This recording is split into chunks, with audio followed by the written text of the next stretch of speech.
इधर असम में हिमंता सरकार जमीन खरीद बिक्री को लेकर नया कानून लाने की तैयारी में है। इसके जरिए हिमंता सरकार हिंदुओं और मुसलमानों के बीच जमीन की खरीद बिक्री के मामलों पर फैसला लेगी। सवाल है कि आखिर हिमंता सरकार को हिंदू और मुसलमानों की जमीन खरीद बिक्री पर कानून लाने की जरूरत क्यों आन पड़ी है। दरअसल इसके पीछे है असम का बदलता जनसंख्या स्तर और हिंदुओं की जगहों पर मुस्लिम आबादी का कब्जा। देखिए रिपोर्ट।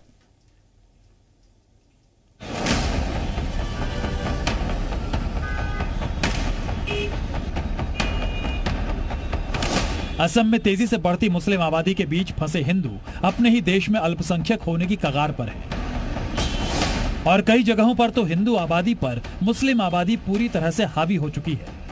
असम के कई इलाकों में नौगांव भी एक ऐसी जगह है जहां हिंदू आबादी अल्पसंख्यक होने की कगार पर है। जी मीडिया की टीम असम के नौगांव शहर पहुंची। जी मीडिया संवाददाता स्वामित सेनगुप्ता उस परिवार से मिलने पहुंचे जिनकी नाबालिग बच्ची के साथ 3 मुस्लिम समुदाय के लोगों ने गैंगरेप किया था। जी मीडिया से बातचीत करते हुए पीड़ित परिवार के मुखिया ने जो बातें कही उसे सुनकर आप भी दहल उठेंगे। हिंदू मानुहखिनि बर्तमान यात थकातो लाहे लाहे असुविधा होइছে। माटी बारीके आदि करी सकलोबिलाक माने सिहतक खेती बाती কৰিবলৈ দিছে আমাৰ মানুহে। দি কৰি মানে মুছলিম আমাৰ গাঁৱত ডেইলি মানে বাৰী ঘৰ কাম বন কৰা সব সিহঁতেই। আৰু বৰ্তমান মানে ইলেকশ্যনৰ লোকসভাৰ ইলেকশ্যনৰ পিছৰ পৰা ধৰি সিহঁতৰ মানে অকণমান স্প্ৰে কেছ স্প্ৰে গেং কিবা কিবি আৰু বৰ্তমান আমাৰ এই কেছটো সিহঁতে কৰিবলৈ সুবিধা পাইছে। नौगांव असम के उन जिलों में से एक है जहां हिंदू अल्पसंख्यक हो चुका है और नौगांव में आरोप लग रहे हैं कि घटती हुई हिंदू आबादी को जल्द खत्म करने की साजिश रची जा रही है। नौगांव का पीड़ित परिवार खुलकर कह रहा है कि यहाँ हिंदुओं के खिलाफ साजिश हो रही है और मुस्लिम लोग ऐसा कर रहे हैं। এতিয়া মানে আমাৰ এনেকুৱা ভয় হৈছে যেন আমি আজি টকা পইচা থাকিলে ইয়াৰ পৰা হিন্দু মানুহৰ জগাত গৈ পেলাই বসবাস কৰিলোহেঁতেন। ইয়াত আৰু থকাটো আমাৰ মানে বিশেষ ভাল লগা নাই আৰু ভয় আহি আছে। আজি কৰিছে কালি যে নকৰিব এইটো কোনো কথা নাই।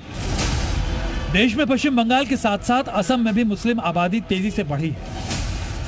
आंकड़ों के मुताबिक नौगांव में 2011 के सेंसस रिपोर्ट के मुताबिक 56.20% मुस्लिम आबादी थी और वहीं दूसरी तरफ हिंदुओं की जनसंख्या 42.33% थी। नौगांव में 2011 में 12,25,246 हिंदू रहते थे तो वहीं मुसलमानों की गिनती 15,63,203 थी। वहीं 2024 में हिंदुओं की अनुमानित संख्या 14,13,444 है और मुस्लिम आबादी 18,03,311 के करीब पहुंचने का अनुमान है। जानकारी के मुताबिक 60 के दशक में बांग्लादेशी मुसलमान बड़ी संख्या में नौगांव की तरफ आए और उस समय की सरकार ने इस ओर कोई ध्यान नहीं दिया और आज बड़ी संख्या में हिंदुओं की जमीनों पर मुसलमानों का कब्जा है। बांग्लादेशी यहाँ में आया, खाली जमीन सब ले लिया, सब दखल करके ले लिया और यहाँ में वोट बैंक बनाया कांग्रेस ने। और वोट बैंक के वो तो कांग्रेस के बोला है जो आली कुली, आली उसको बांग्लादेशी मियाँ बोलता है, उसको वोट है, ये वोट बैंक तैयार करा है। दूसरी तरफ नौगांव में रहने वाले मुसलमान हिंदुओं के साथ अत्याचार और हिंदुओं की जमीन कब्जे की बातों को बेबुनियाद बताते हुए बीजेपी पर ही साजिश करने का आरोप लगा रहे हैं। इसमें तो सच्चाई कुछ भी नहीं है। देखिए ये सिर्फ नेता लोगों के पॉलिटिक्स है और कुछ नहीं है।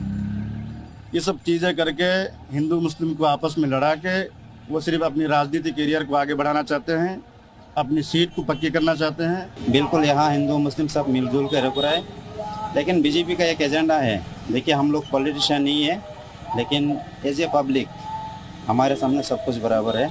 ना कहीं पे कोई अत्याचार है, ना कोई जुल्म है, सब कुछ मिलजुल कर रोक रहे हैं। लेकिन हिमंता सरकार ने बांग्लादेशी मुसलमानों के खिलाफ जंग छेड़ दी है। असम में हिंदू मुसलमान आज भी मिलजुल कर रहते हैं, लेकिन घुसपैठियों ने राज्य की आबादी के संतुलन को जबरदस्त चोट की है और यही वजह है कि असम की भाषा, संस्कृति और जमीन को बचाने के लिए हिमंता सरकार पूरी तरह से एक्टिव है। सरकार की तरफ से इसे सीधे तौर पर मुस्लिम एग्रेशन कहा जा रहा है। वही मुस्लिम पक्ष की तरफ से दावा किया जा रहा है कि सरकार की तरफ से जातिवादी राजनीति किया जा रहा है। इस बीच जस्टिस बिप्लब कुमार शर्मा के रिपोर्ट में से 52 सिफारिशों को सरकार ने मान लिया है, जिसमें मुख्यतः असमिया जाति की संस्कृति, जमीन का अधिकार और भाषा को अहमियत दिया गया है। कैमरामैन फिलिप के साथ सुमित सेनगुप्ता, जी मीडिया, असम।